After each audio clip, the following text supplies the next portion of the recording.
All right, and we are live on Facebook. So, oh wait, no, sorry, it's setting up. Possible. All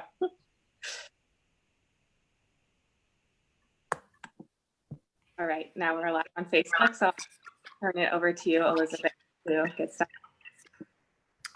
Great. Hi, everyone. Thank you for joining us tonight for our Green Team Climate Chat with Congressman Casten.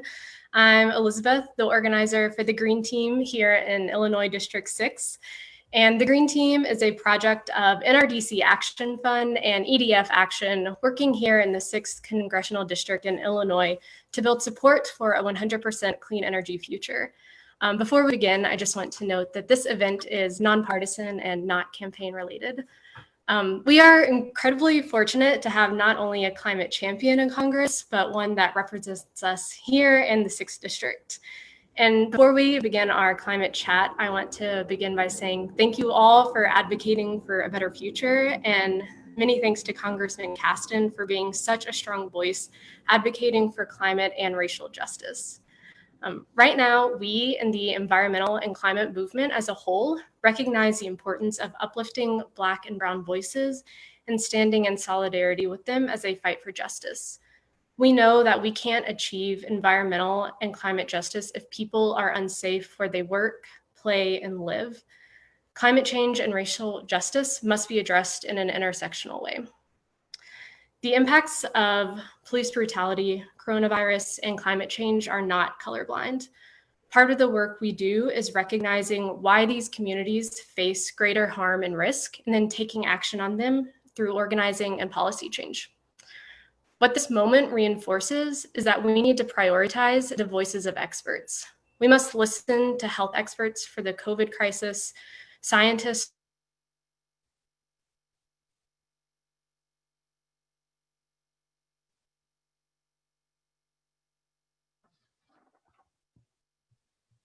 I think Elizabeth is frozen.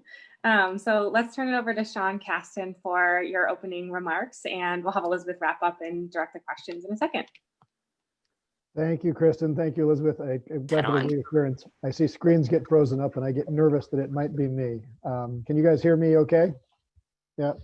Thanks for the introduction, and you're absolutely right that we're in a world where COVID and climate, for all of their flaws, they don't discriminate, and we've got to get in front of both of them. Now, if I want to do some good news and some bad news and a call to action before opening up your question. Good news is before this month is out, we will release the staff report from the Select Committee on the Climate Crisis. This is what we've been working on for the last 18 months. It's hours and hours of testimony, a whole bunch of hearings. Chairwoman Caster asked us all what we should name the report, and I said, please name it HR 1 to 500, because if we don't make these the first 500 priorities of the next Congress, we are not understanding the situation we're in. So that's been our working title. I don't think that will survive as we get through, but you're going to see that roll out to have a really comprehensive report. Now, if we had not sailed into the COVID crisis, I think we would be at a point right now where we'd be talking about my Climate Risk Disclosure Act, which was set to hit the floor, which would essentially standardize the ways that corporations are would be expected to report their both exposure to and contribution to the climate crisis. We might be talking about my Grid Energy Storage Act, which had bipartisan bicameral support and was set to pass the Senate to put about $500 million into targeted grid energy storage around the country. We probably would have been working my Energy Price Act through the Energy and Commerce Committee, which is a bill that essentially aims to recognize the fact that that everything we do to invest in clean energy has the practical effect of lowering the cost of energy. And that is awesome for our pocketbooks. It's actually a problem for the energy sector because the price of energy is falling faster than the cost of capital. And it's a bill that would have directed the Federal Energy Regulatory Commission to fix some of those problems. And I probably would have been talking about a carbon pricing bill that I've been working on for the last year that we're on pace to get legislative language and roll out by the end of March. But again, COVID happened. I'm not saying that I'd make any excuses, but I'm saying that because the climate crisis is not slowing down. And when you're driving down the wrong lane in the highway and you can see a truck coming towards you and the truck slows down, you still got to swerve, right? And and and and it is it's a challenge that we do a lot of things concurrently in Congress, but the scope of challenges that's coming through on us right now, between the public health crisis with this global pandemic, the economic crisis that has resulted from that, and of course all of the calls for racial justice and criminal justice reform that have come in the wake of George Floyd and frankly so many others. We're not prioritizing climate as much, and that's okay, but the truck's still coming. And so this sort of gets to my call to action for you all to think about as you think about the balance of this Congress and really more the next, is that we increasingly have an unbelievably big opportunity not just of a lifetime, opportunity of a century.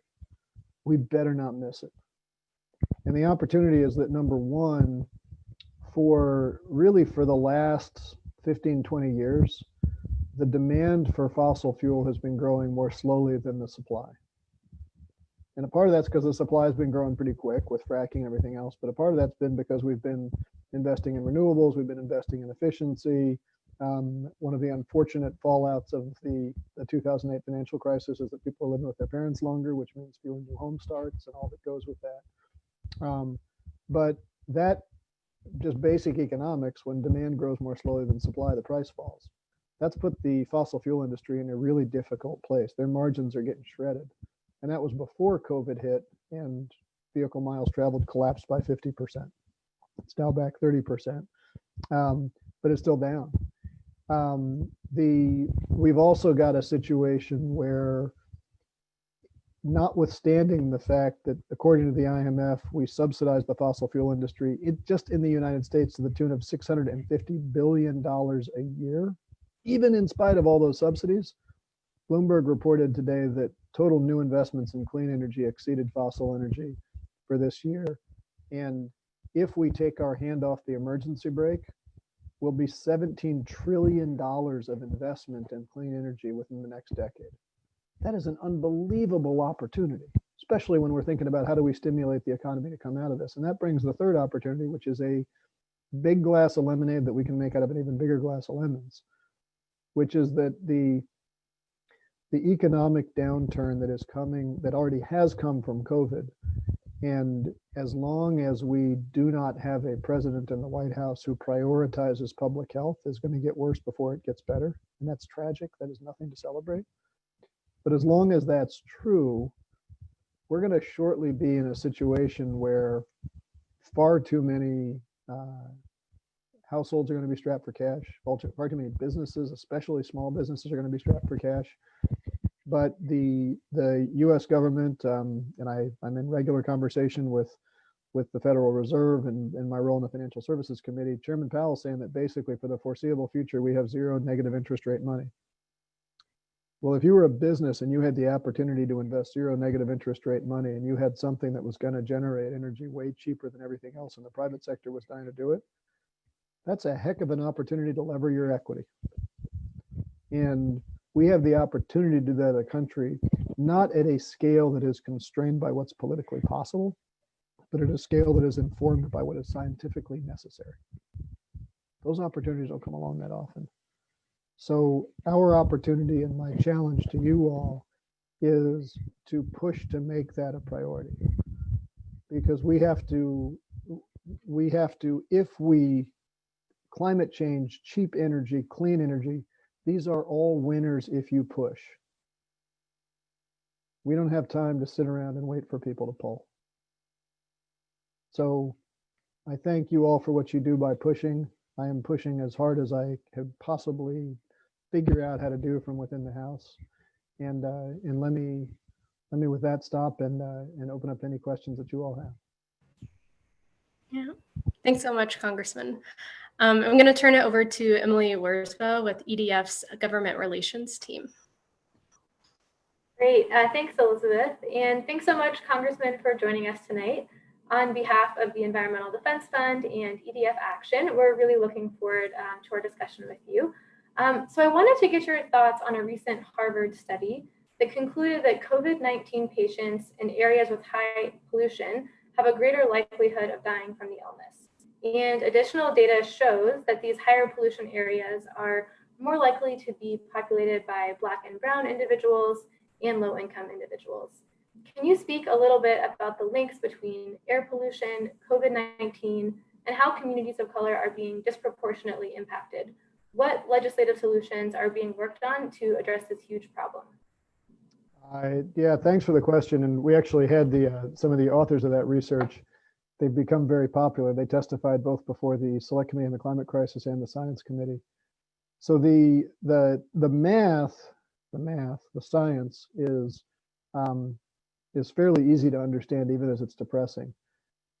COVID basically puts a lot of strain on your lungs, right? You get this virus, it gets into your system, it infects your lung cells. All of a sudden, you've got fluid buildup in your lungs, it gets harder to breathe. The other thing that really hurts your lungs is small particulate emissions. And so if you are living in an area where there are high concentrations of PM 2.5 in the air, that gets into your lungs, that strains your lungs. And it is unfortunately true that because of the history of racial disparities in this country, redlining, a long history that I don't need to go into, but suffice to say, for all that we are talking about doing on the George Floyd Justice and Policing Act in Congress next week, we aren't really, there's still a lot of systemic racism we haven't addressed. But those reasons that are out there have tended to mean that if you are a minority, you are probably redlined into a low-income area. If you're a low-income area, it's easier to build the polluting facility near there.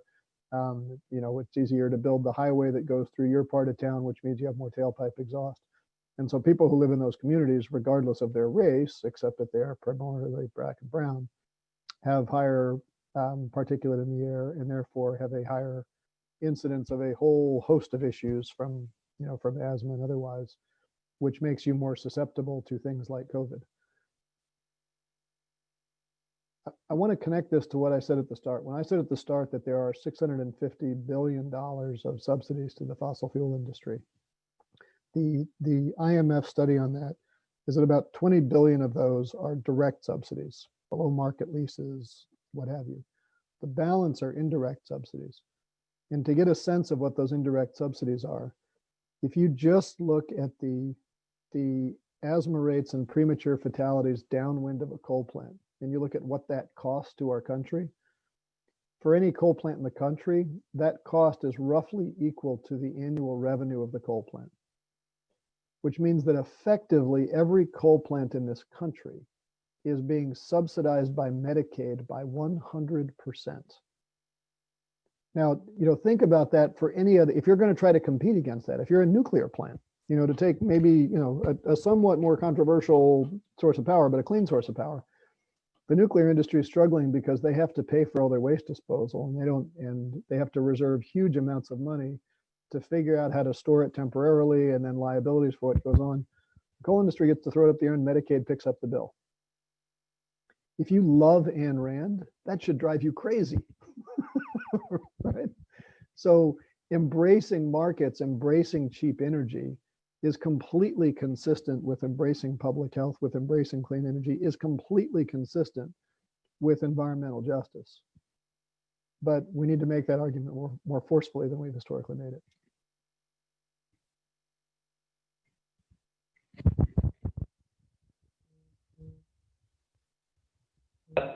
Thanks so much, Congressman, for your always thoughtful answer there. Like EDF Action Fund, NRDC Action Fund, is very exciting to be a part of this conversation with the Green Team tonight. And I've appreciated the discussion so far, particularly some of the ground we've covered on the racial justice issues. That said, there is a lot of thought being given both in Washington and here in Illinois to how we're going to rebuild our economy as we recover from the pandemic.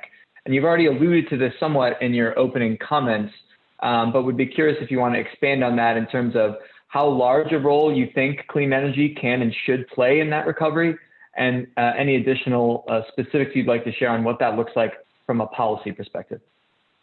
Well, let's just start with some basic numbers. The total U.S. energy industry, from power plants and oil derricks all the way out to gas stations and meters, sub-meters from the utility, has the total depreciated capital is about $8.3 trillion. The total invested capital is obviously bigger, but that's the undepreciated part that's left.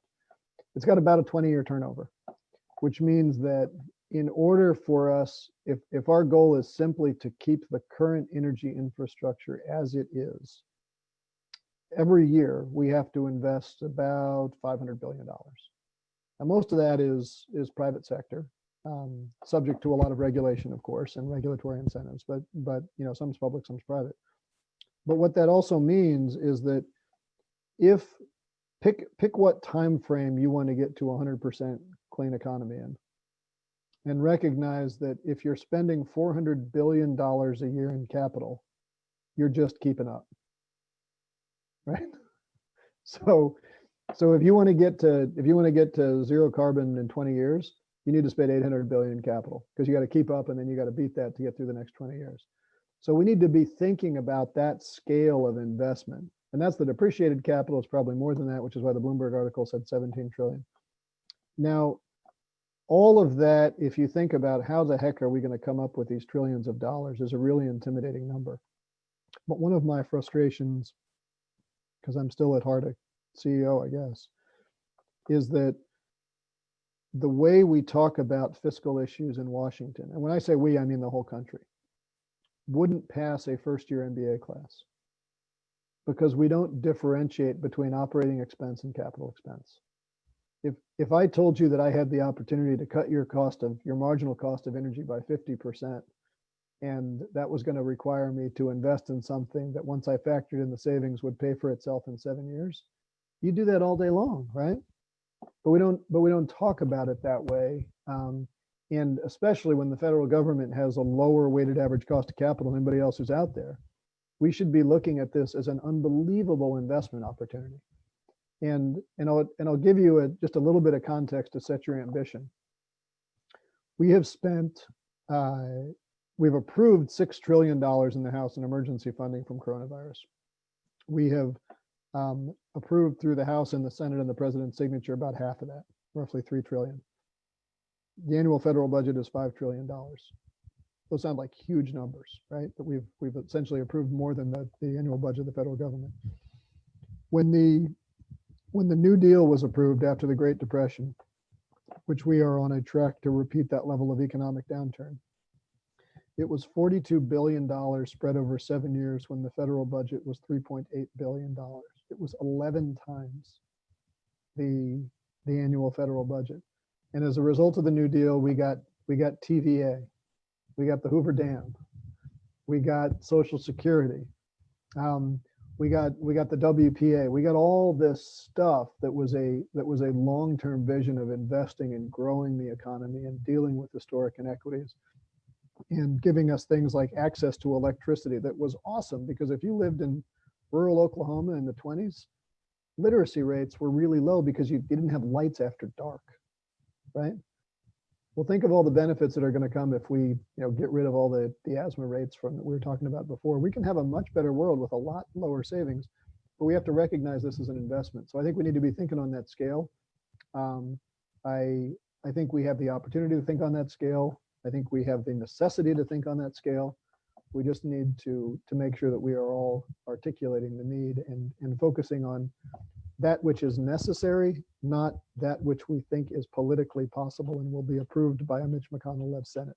That's a very low bar. Focus on this, and then figure out how to make it happen. Thanks so much, Congressman. Now we're going to hear from some of our Green Team members who have thought through some questions for you. So first, we're going to hear from Marianne. Hi, Congressman. Thank you. My name is Marianne, and I live in Algonquin. Okay. And I'm originally from a small farming community in California, in the Central Valley of California. And the crop is very different now than it was when I grew up. It's almost all almond orchards. And it doesn't rain a lot in the Central Valley, and almond orchards take a lot of water. And many, as a result, well, actually, even though there are some small farmers who still own the orchards, most of the orchards are owned by one family. It's actually a huge corporation of almond growers. And as a result of them, the almonds needing so much water, there's almost the groundwater is being taken up, and there are lots of communities, and primarily unincorporated small communities of color, immigrant communities, persons who are recently immigrated, who literally have no water. I mean, they turn their faucet on, there is no water coming out. So to fix this issue, the corporation that owned the almond orchards is delivering water bottles to their house every morning, to these spate of houses that have no water, tons and tons of water bottles. So this is not a specific issue to Illinois, but it is an issue of social injustice and environmental injustice. So I wonder what specific or what other policies specific to this area do you support to address environmental and racial injustice? So there's a whole lot to unpack in there. Let me just start with water issues in California, because it scares the bejesus out of me. And I think anybody who says they've got an easy answer hasn't spent much time looking at it. If you look at these, the historic charts in California of what's happening to reservoir levels and snow melt and all the rest of that, those trends are ugly. Those trends are trivial relative to what's happening to the subsurface aquifer levels. And those are less visible. We were looking at doing a project at a winery in Northern California where they wanted us to build a cogen plant. And the whole reason for the cogen plant was because the water they're pulling out of their wells now has such high salinity that after they take the water out just to clean their wine barrels out, the salinity is too high to land apply under California regulations. And so they are throwing away salty water in the place where Californians throw away things they don't want, Nevada. and their idea was, if we could build a cogen plant here to evaporate this water down, it would save us trucking costs. It is insane that that's sort of the reality of Northern California. And, if anybody hasn't watched Chinatown, go watch it, because, we punted the problem down the road for 30 years, but we didn't really solve the problem of the fact that for a lot of that part of the country, the water tables simply don't support the level of population that's there. And there's no easy answer to that. And that's, to tie that back to the issues of racial and economic justice, it's tough because historically, the first places to fall are the first places that wealthy white people move away from. And we know how that movie plays out, unfortunately. I can tell you all the things that I would love to live in a world with equality and equal opportunity, where everybody has the same right to pursuit of happiness, and we're going to do everything we can to make sure that happens. But we still haven't really grappled with our founding sin as much as we need to. Maybe one of the few things that George Floyd is actually looking down at. Just give you a couple numbers of sort of points for optimism in this moment, and not points to sit back, but points for some optimism. 1961, the Freedom Rides. I was down in Selma, Alabama with John Lewis a couple months ago, and some of the people who were on the Freedom Rides. That summer, 60% of the country disapproved of the Freedom Rides. This summer, 71% of the country approves of what's going on in the Black Lives Matter protests. And so I think our better angels are winning out. They got a lot of work to do left ahead of us, but our better angels are winning if we can finish the job. It's not going to be easy though, and I think we just have to keep pushing and keep fighting for equality. And I think one of the really hard conversations that is hard to have, but we need to have it, is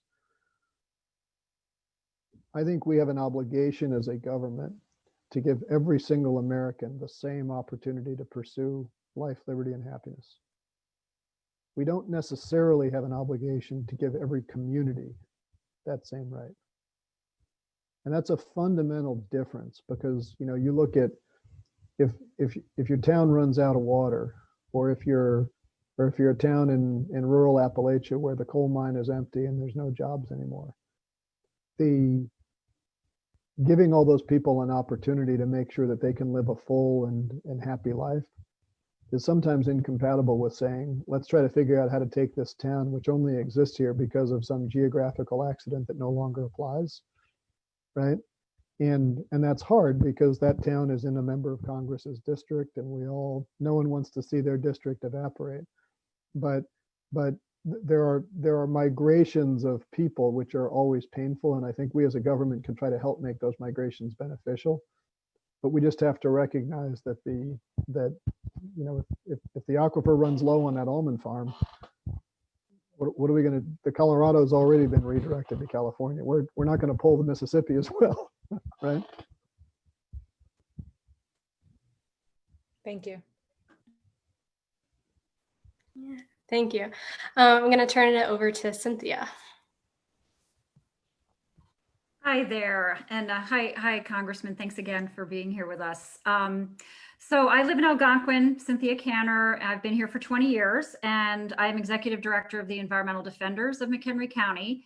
And I have a little story to tell that we're hoping a dream will come true, and that is to build a community solar farm on property that the Environmental Defenders owns.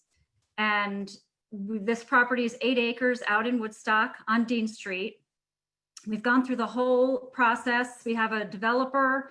We had our study done with ComEd and all of our permitting done. The neighbors have been visited. We are already 90% subscribed, and this is true community solar. But of course, the solar credits ran out, and we didn't get in the lottery quite in time. So now with this horrible virus in our lives, any kind of legislation has been pushed back. Although we're hoping that with the Clean Energy Jobs Act, something will happen in the veto session. So we're hoping that this community solar farm, which will be small, will get through on what's called Solar for All. So while this is a state-focused program, it's geared toward the defenders being an anchor, and then the rest of the community solar farm being for LMI, low middle income communities. So we're very hopeful that in our neighborhood here in McHenry County, we can be part of that patchwork that reaches out to the underrepresented in our communities. We have 11–15% Latino community. And so that's the sort of thing that this project will really enable clean energy for those communities. In my view, doesn't seem unreasonable to say that solar is only going to get stronger. It's hard to deny what came out of the Future Energy Jobs Act, and that it can really result in clean energy jobs. So it's all tied together, which can benefit our brown and Black communities as well. So both state legislation and in Washington, D.C., although things, and you opened with saying this, so you sort of answered my question in a way, where there's obviously a delay with legislation that can really make a huge difference. And unfortunately, this is where we are right now. That's the reality. But what I know, it's hard to predict what's going to happen even with schools in the fall. But what do you see as far as a timeline, and when we'll get back to this legislation and being permitted to really talk about it again? So that we can keep on track and get back to what ultimately will help solve some of the problems that we're in because of climate change and the lack of clean energy. So I don't know that I have a great prediction. There's days when I wake up, just bummed that we're not prioritizing the existential threat to our species. And there's other days when I wake up and I think, the American public have finally figured out that things that grow exponentially that require public action to address, we're finally recognizing what happens if you wait until after they explode to become a problem. I don't know which one of those is going to prevail. Certainly the if you just look at polling, public perception of scientists and people who believe the Enlightenment was a good thing is rising. So that's a positive. But we're already really out of time. As I told, I'm sure I've told some of you on this call before, whether we get to zero CO2 by 2030 or 2050 is irrelevant, because we needed to get to zero CO2 by 1985. And, so we've already overshot. The question is, how do we get back? And it's never going to be cheaper to get there than it is today. And it was never cheaper than it was yesterday, because it just gets more and more expensive to bend that curve down. So I'm hopeful, but I'm realistic. I want to pivot a little bit though, because I disagree a little bit with some of what you said, and I think it's important to at least talk through some of the issues here. We have framed this whole transition to clean energy as, how are we going to allocate the pain of this transition? How are we going to, what are we going to do if the price of energy goes up? What are we going to do once we factor in the price of carbon? How are we going to make sure that that doesn't disproportionately affect the least among us? How are we going to do this transition to jobs of the future and retraining? And all of this is around the presumption of pain. The presumption is dead wrong. The problem we have is how to allocate the gain. Because every time you build your solar plant, you get it done. You have to figure out how to raise the capital, as you said, because those solar credits have expired. And you got to figure out how to get the money that you need so that the investors are satisfied providing you with the cash to do that. But once you build it, you will never go to bed at night wondering whether you should turn on your solar panel tomorrow, right? You're never going to say, are the prices of electricity too low to justify running my solar panel? You're going to run it all the time because it has zero marginal operating cost. Doesn't take any fuel, and practically speaking, it doesn't take any labor either. And so that is awesome. The fact that we could generate zero marginal cost energy and still wash our dishes, dry our clothes, watch TV, sit here on Zoom meetings is fantastic. That's world of the future kind of stuff. But on the other hand, if energy is free, why would you invest in a new energy plant? Why would you, how do I convince my kids to turn off the lights when they leave the room? Right? There's all these things that happen once energy gets too cheap. And this challenge we have of how to figure out how to allocate that gain is a problem that we should have been talking about for 20 years. We now have to think about it now. And I mentioned it in the context of the green job story, that if you look at what's happening, there is no question but that we are creating way more green jobs than brown jobs right now. And now that's with COVID, we've also lost a lot of those jobs as it's come down. But fundamentally, we're replacing operating jobs with construction jobs. The operator in a coal plant who's moving the coal around, who's getting rid of the ash, who's welding boiler tubes, who's overseeing and making sure that that the emissions monitoring stack goes through. These are all real jobs. They're high-skilled jobs. You don't need any of those jobs to run a solar plant. You need a construction job to build it. If you replace your old catalytic converter 72 Dodge Dart with a brand new Tesla, you went from a car that was in the shop every 5,000 miles to one with 100,000 mile maintenance intervals. And that's awesome, right? But we've created a construction job during the surge, and we have to think about how do we make sure that these economic gains that are real, we're going to generate a ton of wealth. How do we make sure that that wealth is equitably allocated through society? Because it's not going to be allocated necessarily through labor in the traditional ways we've allocated it, because we're not building labor intensive assets. It's not going to be allocated through the guy driving the train to deliver the fuel to the plant because it doesn't need any fuel. That's awesome, but it's still a problem. And figuring out how to do that is, I think, the challenge of the next 15 years.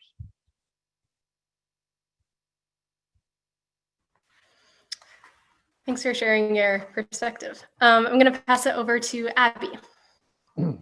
Hi, thank you so much for being here, Congressman. My name's Abby Grader. I'm from Naperville, and I know you spoke a little bit at the beginning of this about your role on the Select Committee on the climate crisis. So with that, I'd love to hear a little bit more about climate policy going on in Congress and maybe a few of your favorite solutions that you've been really excited about and we can start looking forward to, and just how that work as a whole has been going. Let's see, how do I be succinct about that? You know, for me personally, as far as the bills that I've been leading, the ones I've been most excited about have been really from the Financial Services Committee I sit on, less from the Climate Committee, because I think it's been fun to kind of elevate the conversation. And we've a little bit sort of caught the storm as it was blowing through. One of the first two bills that I got on was a bill that Senator Warren was leading on the Senate side and offered to lead it in the House, which is this Climate Risk Disclosure Act, which would require public companies to come up with a consistent way to disclose their contribution to the climate crisis or their exposure, not for naming and shaming reasons, but because if you invest if you buy a share of a public equity, you expect the listing of their liabilities to be done in a consistent fashion because we have generally accepted accounting principles and we know what that is. Companies' environmental disclosures are wildly disparate. And so you don't actually know to what degree are the companies that you're invested in exposed to or hedging the risk of climate change, which is a big freaking problem. The second one we've done is one that Senator Schatz was leading in the Senate side, and we've been pushing through on the House side. That's a similar piece, but would essentially direct central banks to treat climate change as a systemic risk to our banking system. And I've had some fun exchanges with Secretary Mnuchin on this, on financial services. There is $900 billion of real estate on the coasts of the country that is at risk of loss with 1 foot of sea level rise. And when you ask the scientists, say, if we went to zero CO2 tomorrow, no more CO2 emissions, how much sea level rise is already baked in, because there's these lag effects? And the answer is 2 feet. So no matter what, we're getting 2 feet of sea level rise. And we got $900 billion of property that's at risk of 1 foot of sea level rise. And as I pointed out to Mr. Mnuchin, the only good news is that by the time it rises, the property will be worth a lot less than $900 billion. But what that means is that there's this huge systemic risk to the financial sector, because as it gets close, you're going to see insurance companies pull out first. You'll see, you know, Fannie and Freddie, the mortgage holders, start to pull out, and there's this real systemic risk that's there. And you know, when we started pushing that, and then I went to Madrid as part of the U.S. delegation for the climate conference, we met the UN Secretary General, and he said, "Oh, nobody's mentioned this publicly yet, but tomorrow we're going to announce that Mark Carney, formerly effectively the Jerome Powell of the UK, was joining the UN specifically to create UN protocols on systemic risk to the banking sector, because we need to deal with this. And we need to get out in front of it." And so it's been really exciting to sort of be in this moment where there's an international conversation that's going on. We are generally like not at the front of the class in the United States on that conversation, but we can get there. And so driving some of those things forward. The other area that's been really interesting to me to think about, you know, my view for a long time has been that there's only 3 things we have to do to solve the climate crisis. We have to double our energy efficiency, which would be to take us to the level that countries like Switzerland have already achieved. So that should be super easy. We then have to figure out how to decarbonize hard to decarbonize industries, because we can't get to zero. If you don't know how to make steel or cement without carbon, you don't really know how to get to zero CO2. It's a nice soundbite, but you don't know how to do it. So that's an R&D project. And then we have to get to zero CO2 by 1985, which means taking about 100 parts per million out of the atmosphere, which is really about 125, 130 parts per million, because the oceans have this buffering capacity and they're going to burp out the CO2 that's in there once we pull it out of the atmosphere. That's a hard problem, right? And I can think everything we do to double our efficiency is economically accretive. A lot of the things we do to create whole new industries is economically accretive. Sucking CO2 out of the atmosphere just takes energy. Like it's hard to see how that isn't economically painful. And what's been really interesting on the climate committee is learning all these fascinating opportunities in the agricultural sector to the amount of carbon that we used to store in our soils.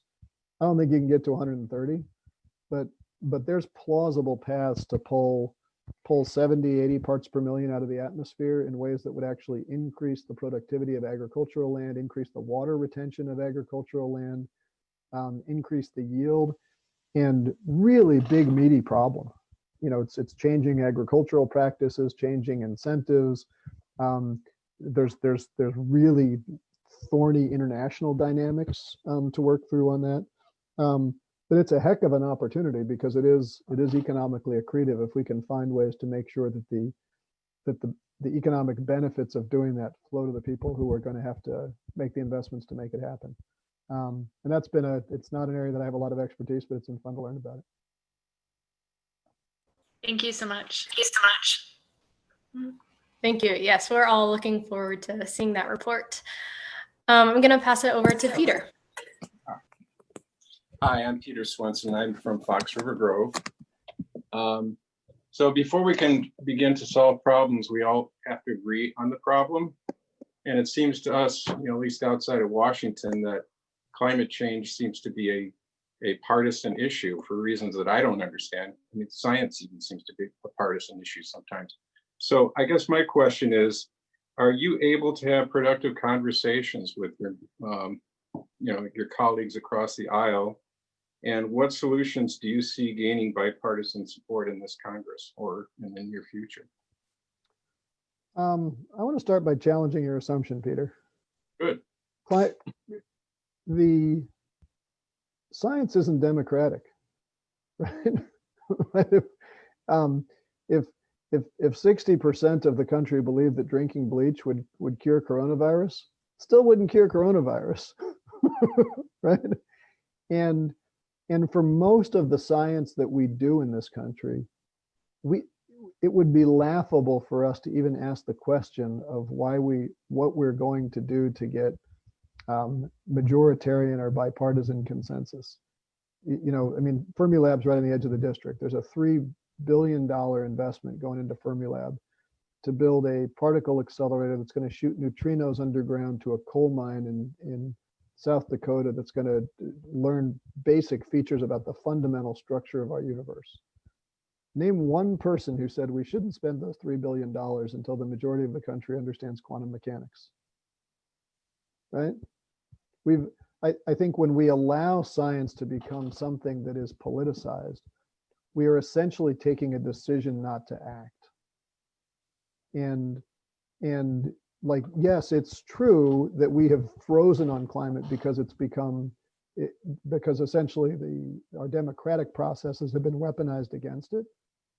But if we wait until the majority of the public understands Milankovitch cycles and what Svante Arrhenius figured out, back in 1896 when he was first studying the impacts of climate change, and what we've learned from tree ring and ice core data, and we don't have time, right?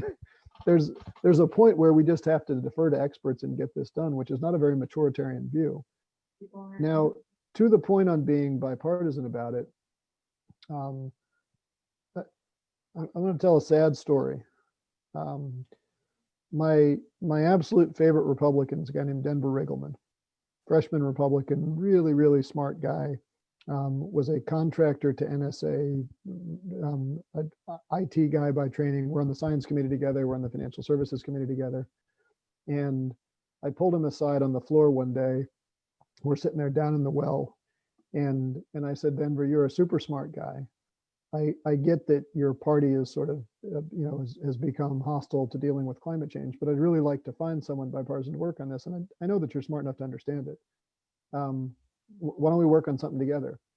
And started giving me what is the tolerable path across the aisle is you focus on nuclear, you focus on investments in R&D. You certainly don't have conversations about taking away the subsidies to dirty energy, but that's where the sort of room for consensus is. And he started talking through some of that. And I said, look, Denver, that's not enough. That's not enough. The science isn't enough. We got to push harder. And Denver said to me, he said, look, here's the problem. If I get really forward leaning on climate change or gay marriage, I'll get primaried and I'll lose my seat. And you won't like the person who's going to replace me. And I sort of joked with him because we were down in the well on the floor. And I said, Denver, there's a camera looking on us right now from C-SPAN. How about you and I just start kissing each other? We'll solve the gay marriage problem. And then we can start working on climate change. And he laughed, and it's become sort of a running joke. The reason I tell that story is because a couple weeks later, Denver officiated a gay wedding, and he just lost his primary in Virginia. Virginia 5th District, you can go and look it up. There's a tragedy that's there, because this is a good guy. This is a guy who wanted to do the right thing, who was trying to figure out politically how we were doing it. And this historically, I mean, Bill Riley is a friend. Bill Riley was the head of the EPA in the George H.W. Bush administration, was the deputy administrator in the Reagan administration. They came up with the Montreal Protocol. They came up with the acid rain trading program. They really had everything teed up for Clinton on Kyoto. And so like, there's no reason why a forward market leaning approach to climate should be a partisan thing, but it has been basically since the 90s. And if we wait to fix that, that is synonymous with deciding to not do a damn thing. And we got to lean in harder than that. You know, because the answer to your question is we could put money into R&D budgets. We could provide subsidies to nuclear. We could do carbon capture on the back of coal plants. It ain't gonna get us there.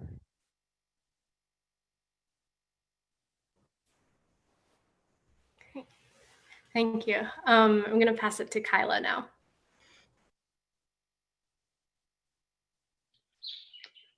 Hi, Congressman. My name is Kyla, and I'm from Naperville. And so I know you touched on some of your experiences dealing with things outside of Illinois and with the rest of the world. And so we were all hoping that you could spend some time talking about what steps are necessary for the U.S. to not only rejoin the Paris Climate Accord, but in your opinion, to make it an even stronger commitment for achieving the outcomes that we need. And specifically, in your opinion, do you think that U.S. industries and government bodies are poised and capable of responding to like the requirements of that accord? So rejoining the Paris Climate Accord is actually really easy. And that's a little bit unfortunate because we didn't join the Paris Climate Accord through legislative action under Obama. Obama joined by executive order. And so when Trump came in, he pulled us out under executive order. And that's too brittle, right? So we passed HR 9 in the House to commit the US to joining the Paris Climate Accord, which is a much more permanent way to do it because it's much harder to undo an act of the legislature than it is for a single president to undo an executive order by a prior president. I think your second question is really spot on and insightful because when we were in Madrid with the delegation from the House that went out there, House and the Senate, Senator Whitehouse was with us as well. This was at the 25th Conference of the Parties, and it was really getting ready for the 26th in Glasgow next year. And the themes of that were number one, every single country. And by the way, there are a lot of companies in U.S. cities who have remained committed to the principles of the climate accord, even though the U.S. has pulled out. So there still is a decent U.S. presence there, but the U.S. is not represented in the discussions I'm about to talk to you about because the Trump administration has just pulled out. But those discussions were basically around the fact that every country recognizes that the commitments under the Paris Climate Accord are not sufficient, and they knew that when they signed it. It was the signing of the Paris Climate Accord was let's agree on a structure and a set of sort of binding rules, and then we'll tighten up what the obligations are. Because at the end of the day, the Paris Climate Accord, the commitments under the accord are voluntary and non-binding. So we didn't really tie the United States up by getting in, and we didn't free up any obligations by getting out. We just alienated the rest of the world. So part one of what's going to happen at COP26 next year in Glasgow is tightening those commitments and how far can each country go to tighten the commitments to a level that is going to be required to put the climate crisis behind us, which is steeper than anybody wants to do right now, but everybody agrees has to get there. The second piece that's going to be worked through at COP25 is how to set up and pay for a global mitigation effort.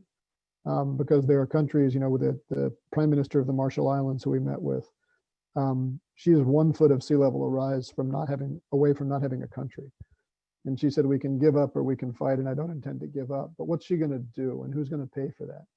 And so there's this mechanism that's being negotiated within the Paris Climate Accord that says, who pays? How is your payment calculated? Is it based on your historic contribution to emissions? Is it your current contribution? Is it your GDP, your ability to pay?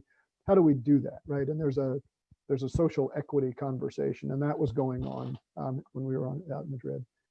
And then the third big issue is basically accounting.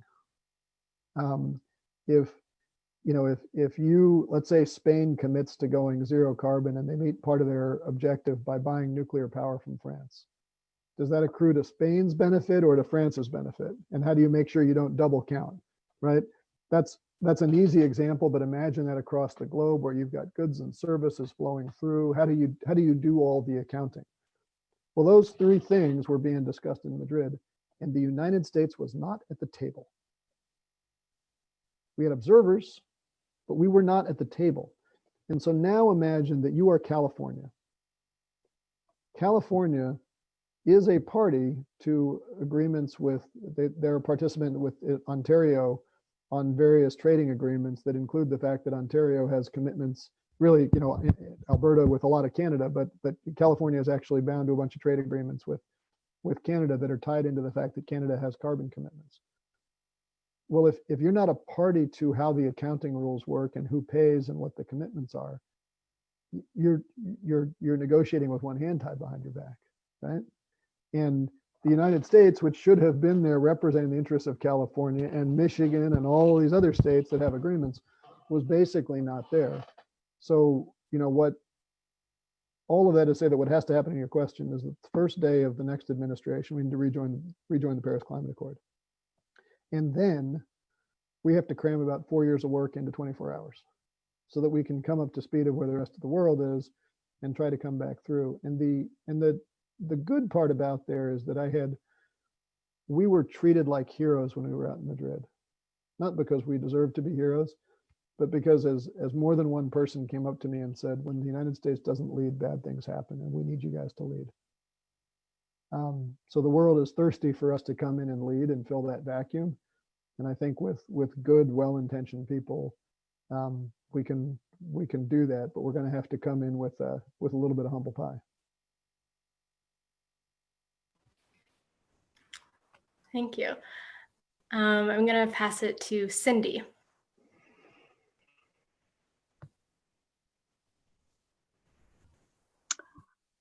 Hi, Senator. I'm Cindy Weber from West Chicago, Illinois. Cindy. Given that the fossil fuels industry has such a sway over Congress, as we all know, how can we, as your constituents, and more broadly, the environmental community, collectively carry our important message about the need to address climate change most effectively as this time and as everything's getting changed, flip-flopped around, etc.?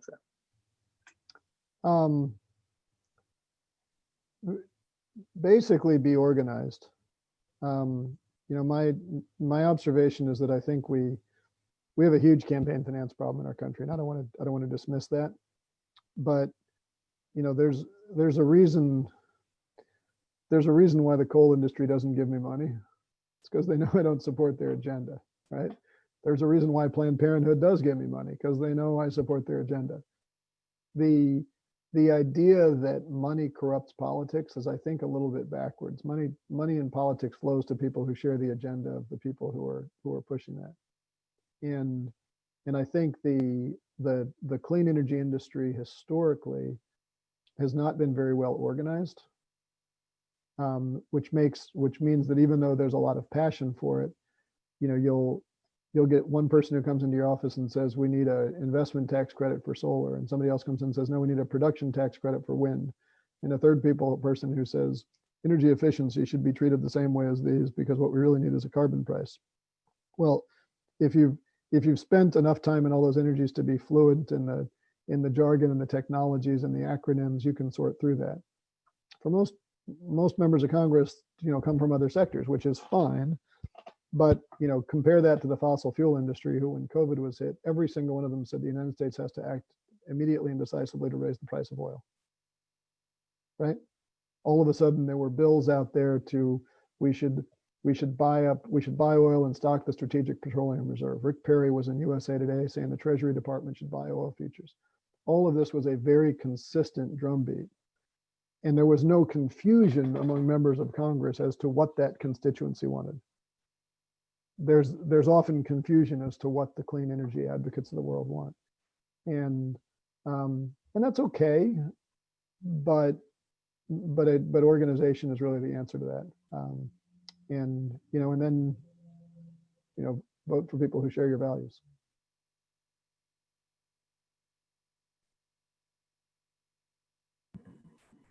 Great. Well, thank you so much, Congressman, for joining us. We're actually about out of time, but before we wrap up, I wanted to just see if you had any kind of final thoughts or remarks about things that you maybe hadn't gotten to share with us all yet. Well, I've been so rambly. Is there anything I haven't covered? I just really appreciate what you all do, and I guess I'd say that what I tell my colleagues on the climate committee and what I tell people in the clean energy world is there is that which is necessary, and there is that which is understood to be politically possible. Never ask for this, ask for that.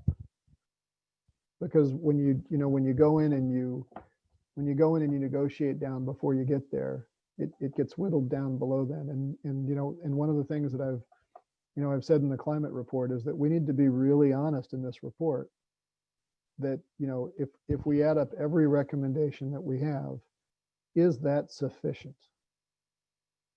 And if it isn't, let's at least acknowledge that we're going to need help to get the rest of the way there. But let's not celebrate that we do 500 things if 5,000 are necessary. And I think the best thing that we can all do is to at least have the humility to recognize the urgency of what has to be done, and not to settle for what could, to take this to where we started on racial justice.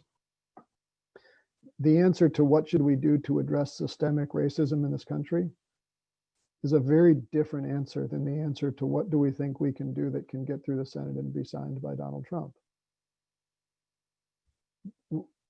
That it may be completely valid to answer that second question right now, but we also got to be honest when there's a gap between the first question and the second question. And I think one of the most important things that the clean energy community can do is leave it to folks in my job to figure out how to skinny down what is necessary and get done the limits of what's politically possible. But keep the ambition high and keep your expectations high of us, because that's what keeps us all pushing in the necessary directions. And thank you for what you do.